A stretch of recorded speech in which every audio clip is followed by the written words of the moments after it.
హల్లెలూయా యేసు ప్రభున్ ఎల్లరు స్తుతించుడి. వల్లభుని చర్యలను తిలకించి స్తుతించుడి. Praise the lord. దేవునికి స్తోత్రము కలుగును గాక. చేరువచ్చిన ప్రియులందరికీ కూడా ప్రభు అయిన యేసుక్రీస్తు వారి ప్రశస్తమైన నామములో వందనాలు తెలియజేస్తున్నాను. దైవ గ్రంథం బైబిల్ నుండి సామెతల గ్రంథం లూకాసు వార్త 2వ అధ్యాయము 10వ వచనం. అయితే ఆ దూత భయపడకుడి. ప్రియులారా, మానవ జాతికి అనేకమైన భయాలున్నాయి. భవిష్యత్తు విద్యార్థులకు విద్యను పూర్తి చేయుటకు, విద్యలో అధిక స్థితికి రావడానికి, విద్యలో అధికమైన అంతస్తు చేరడానికి ఎన్నో భయాలు. చేరిన తర్వాత ఉద్యోగం వస్తుందా రాదా అనే భయము. అలాగే ఉద్యోగం వచ్చిన తర్వాత వివాహం అవుతుంది. వివాహమైన తరువాత కుటుంబాన్ని మనము కొనసాగించగలమా? పెళ్లి చేసుకునే అమ్మాయి కానీ, పెళ్లి చేసుకునే అబ్బాయి కానీ, వచ్చే అమ్మాయి వచ్చే అబ్బాయి ఎలాంటి వాడో అనే భయం. యాత్ర క్షేమకరంగా ఆనందదాయకంగా సాగుతుందా లేదా అనే భయం.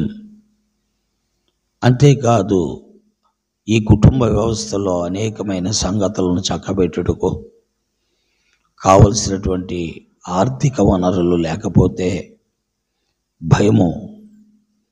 మానవ జీవితానికి విధముగా అనేక భయాలు ఉన్నాయి. ఎన్నిటి తరువాత మరణ భయము మానవునికి ఉన్నది. మరణము తరువాత నేను మోక్షానికి చేరతానా? మరణము తరువాత ఒకవేళ నేను మోక్షానికి చేరకపోతే ఎక్కడికి వెళ్తాను? ఒకవేళ యమగుండానికి వెళితే నా పరిస్థితి ఏంటి అనే భయం. ఇలాగున మానవ లోకములో ఈ భూమిని విడిచిపెట్టిన తరువాత మానవునిలో ఉన్న ఆత్మ దేవుని యొద్దకు చేరడానికి మనుష్యుడు ఆలోచించుకోవలసిన వాడుగా ఉన్నాడు. ఎందుకంటే మరణము మానవునికి అంతము కాదు. మరణము కేవలము మానవ దేహాన్ని ఆత్మ విడిచిపెట్టడమే, లేక మానవ దేహాన్ని నుండి ఆత్మ వేరయ్యేటువంటి ప్రక్రియనే మరణం అంట. ఈ ఆత్మ మానవ దేహాన్ని నుండి వేరైన తరువాత దేవుని దగ్గరికి చేరాలి అంటే ఈ భూమి మీద ఉండగానే ఈ ఆత్మ పరిశుద్ధపరచబడాలి, పాపము నుండి విడుదల పొందాలి, పాపము కడగబడాలి. అయితే పాపాన్ని కడిగేటువంటి వారు ఎవరున్నారు? అందుకే ఆ దేవదూత చెప్పింది, భయపడకండి.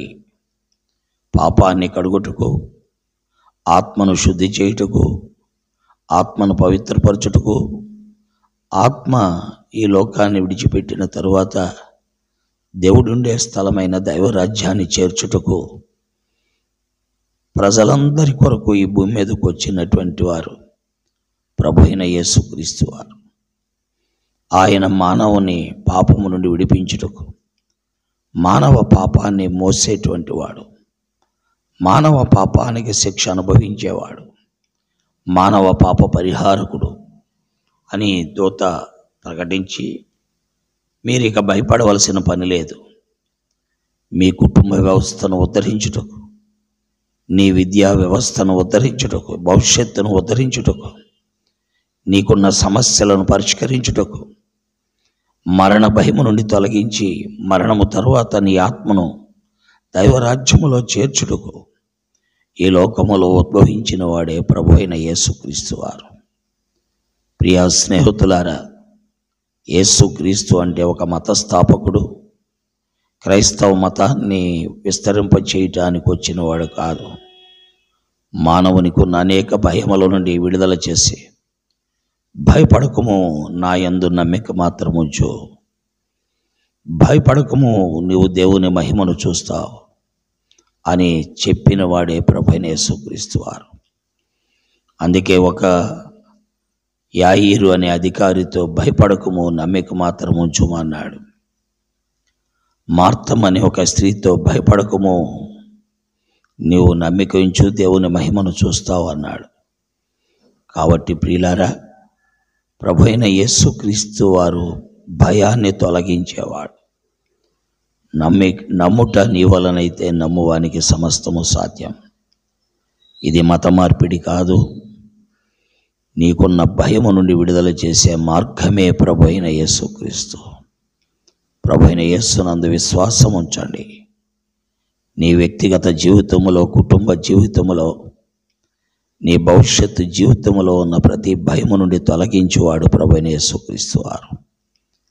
ప్రభు ఈ మాటలను మన మధ్యలో దీవించి మన గ్రహింపులోకి తీసుకుని వచ్చునుగాక. ఆమేన్. ప్రేమ కలిగిన తండ్రి, నీ వాక్కు ప్రజల మధ్యలో ముద్రించి ప్రజలకు జ్ఞాన హృదయాన్ని కలుగు చేసి నేను నమ్ముటకు నీలో ఉన్న ఆ గొప్ప ఆదరణ, ధైర్యము, భయము నుండి తొలగించబడే స్థితిని అనుభవించుటకు సహాయము చేయమని, నీ వాక్యమును ముద్రించమని, ప్రజలకు మేలు చేసి మహిమ పొందమని యేసుక్రీస్తు వారి దివ్య నామములో వినేవారందరికీ గ్రహింపులోకి తెమ్మని యేసుక్రీస్తు వారి దివ్య నామములో ప్రార్థిస్తున్నాను తండ్రి. ఆమేన్.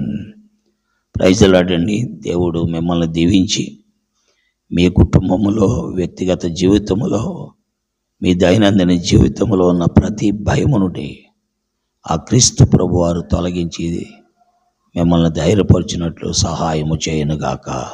ఆమేన్. చంద్రులారాయిలా దేవుని స్తుతించుడి,